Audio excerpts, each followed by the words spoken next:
মানুষকে ডিজাইন করা হয়েছে ছেলে আর মেয়ে অত্যন্ত সুন্দরভাবে পাশাপাশি থাকার জন্য, তাই না? তাহলে কেন একটা মেয়েকে একটা ছেলে মারে? কারণ কি? ছেলেটা শয়তান না, দোষ না, ছেলেরা অনেক ভালো। রফিক স্যার কি দাঁড়াবেন একটু? এই যে রফিক স্যার, উনি আমার ছোটবেলার বন্ধু, উনি আমার সকল পরীক্ষায় আমাকে নোট দিতেন। তাহলে ছেলে মেয়েতে কি বন্ধু হয়? মনে রাখতে হবে তুমি একজন সুন্দর ছেলে। ছেলেরা যখন মেয়েদের পিছে দৌড়ায় দুইটা জিনিস হয়, হয় হিরো হয় নাহলে ভিলেন হয়। তুমি কি হইতে চাও? হিরো। ভিলেন হইতে চাইলে কি হবে জানো? পিছে পিছে দৌড়াবা, ওই যে পুলিশ এসপি সে ধরে নিয়ে আবার একটু পেদানি দিবে, মেয়েকেও পাবা না, মাইরও খাবা। ভাই ভালোই তো বাসছিলে, তুই কি দোষ করলা, তাই না? তার মানে দোষটা কোথায়? দাও ওয়ে। তুমি রাস্তায় দাঁড়িয়ে শীষ বাজাবা কেন?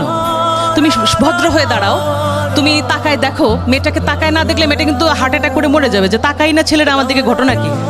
কিন্তু সেই দৃষ্টি থাকবে সৌজন্যমূলক, সুন্দর। সুতরাং ছেলে এবং মেয়ে মিলে সুন্দর পৃথিবী গড়তে হলে তোমাদের জানতে হবে ছেলে অনেক ভালো, মেয়েরা অনেক ভালো।